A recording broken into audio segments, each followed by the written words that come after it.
Once you've written the divorce papers, pack your things quickly and get out of my house, my husband said, sneering provocatively. Beside him, his mistress was dreamily looking around the house. Wow, all this high-end brand furniture. How lovely. It's a house that fits me perfectly. I felt a twinge at those words and reminded my husband. Just so you know, I'm taking all my personal things with me on moving day, okay? Then my husband looked at me as if he was about to burst out laughing. Of course. If your stuff was left behind, it would just remind me of the miserable days we've had so far. Apparently, he still doesn't understand the true meaning of my words. Just watch. Make sure you don't regret it later. My name is Karen. I'm a 26-year-old interior coordinator. My husband Joseph is 31 and works in the construction industry. We met through our hobby of DIY and have been married for a quick 3 years. At first, we cared for each other, but now I feel grateful we didn't have children. The reason is that Joseph has become too self-indulgent. After coming home, he carelessly takes off his coat, eats the meal I prepared while complaining, doesn't even clean up, and retreats to his room. Before marriage, we made various agreements. One of them was shared household chores, and Joseph and I decided to share them equally. But now I'm taking on almost all the housework. I point out to Joseph that he should do his share of chores, but incredibly, he made this excuse.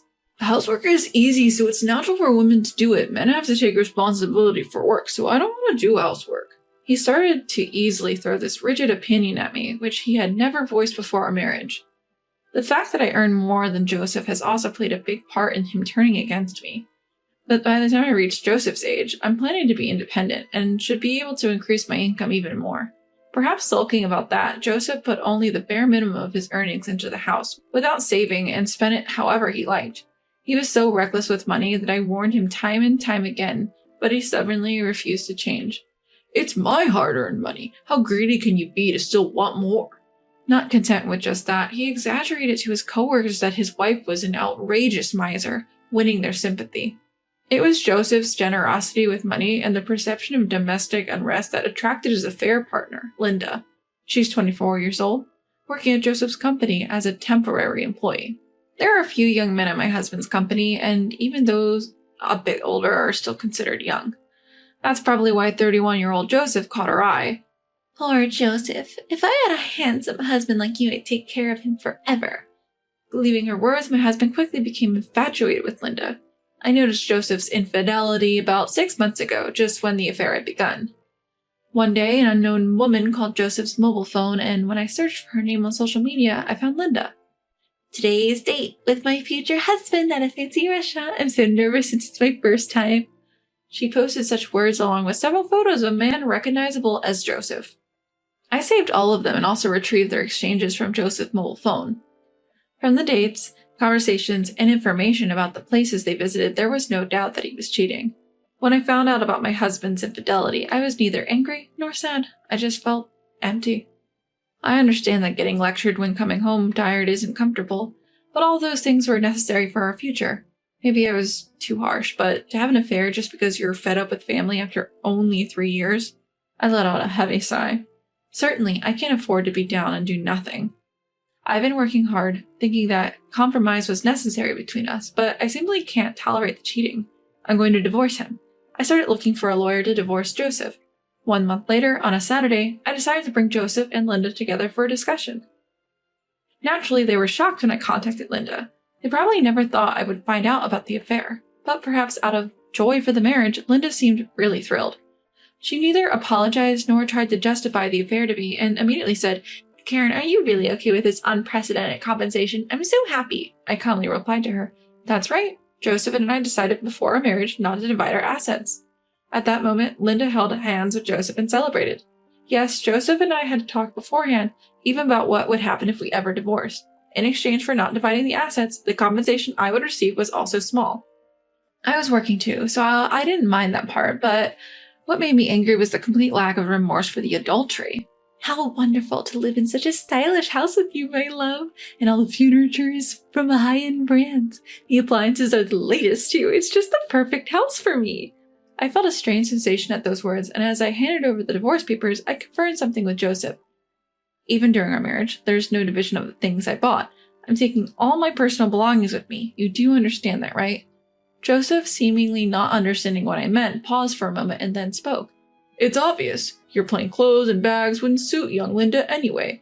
I have to buy her better things. If I leave your belongings here, I'll just be reminded of the painful days we had together. It seems he misunderstood, thinking I was talking about personal belongings, as in clothing.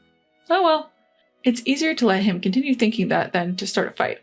Tomorrow the movers will take everything, so be prepared. The two of them were already ignoring what I was saying, looking around the house's interior.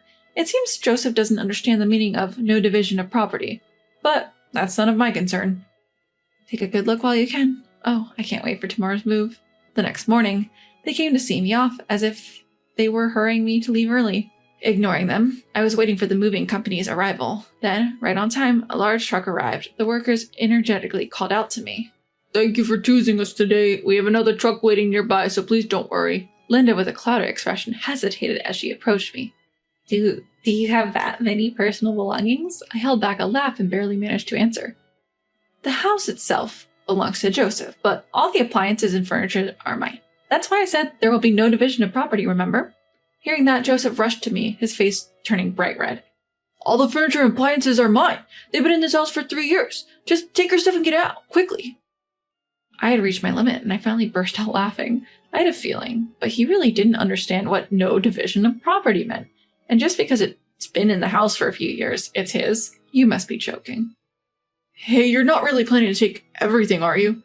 Perhaps panicked by my attitude, Joseph lowers his voice to check with me. Meanwhile, the movers were steadily continuing to transport the furniture. Don't worry. The only memories of living with you, I'll leave behind. Then Joseph, in a panic, ran to the study. I always kept copies of the receipts there, so he must have gone to check which pieces of furniture were being taken. The checking was in vain. There's not a single piece of Joseph's furniture or appliances in this house. Joseph inherited this house from his parents, who owned it as a rental property. Not wanting to spend money on his personal life, he had furnished it all with secondhand furniture and appliances. When we got married, Joseph disposed of all the furniture he had, so I bought all the furniture and appliances. Of course, all were the latest and luxurious famous brand items. Being an interior coordinator by profession, I was quite particular about the design of the furniture and appliances. Moreover, after trial and error, I placed the upscale furniture in visually pleasing arrangements.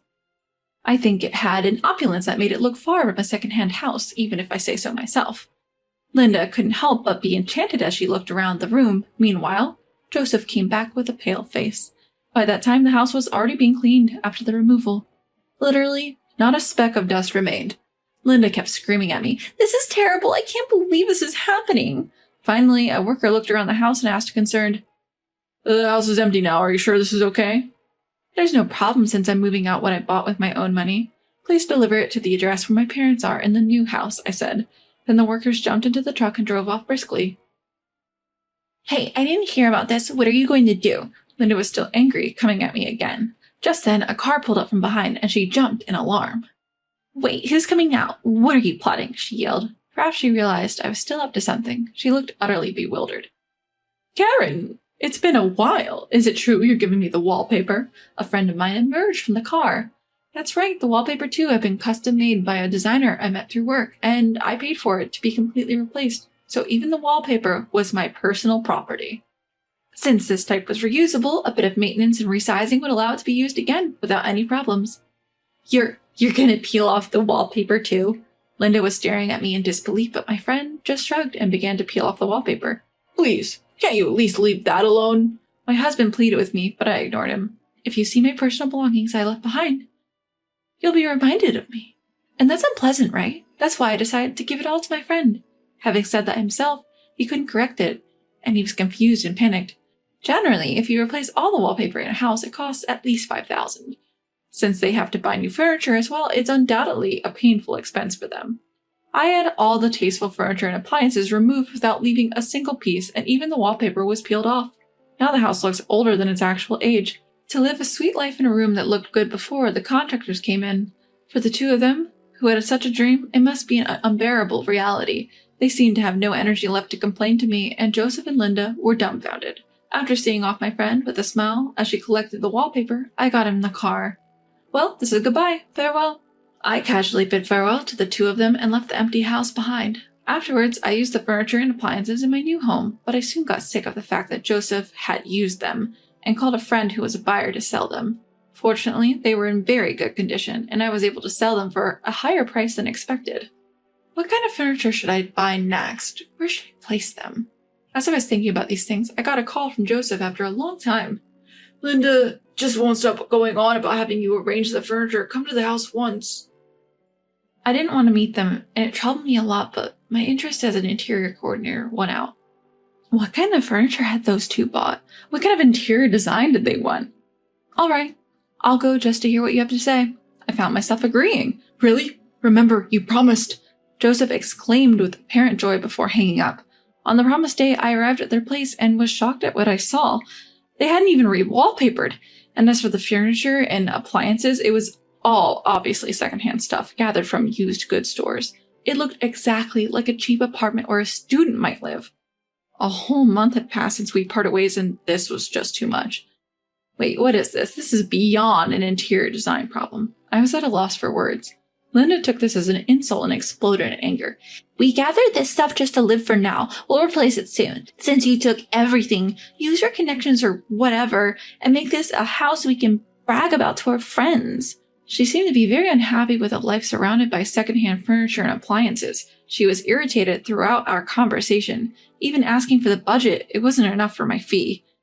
What's this? You're a talented coordinator, but you can't do this? You're useless. Facing Linda's indignation, I was dumbfounded and explained. Any coordinator, no matter how skilled, can't do much with such a limited budget. This is ridiculous and way beyond connections. She seemed serious about having me arrange high-end brand furniture and appliances on such a tight budget. Linda, now entirely frustrated, finally began to explode in anger. What? Ridiculous. Did you come here just to look down on me? If you don't like it, I'll leave, but if you want to furnish your home on that budget, you should at least polish your interior sense. You really are making fun of me. But just because you have a slightly fashionable job, don't get so overconfident.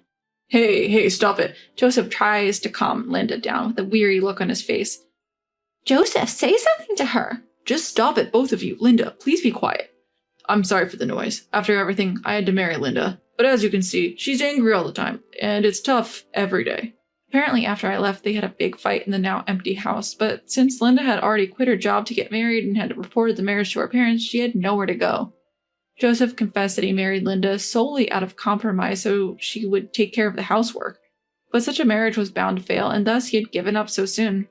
Please, Karen, help me fix our relationship again, begged Joseph. I responded, clearly annoyed. What's this? Planning to cheat on me next? No, the thing with Linda was just temporary. Confusion. After you left, I realized that there's no one more wonderful than you, Karen. You're not serious, are you? I suddenly realized I had raised my voice. You're the one who told me to get out of this house, right? I divorced you, just like you wanted. You can't possibly expect me to change my mind now.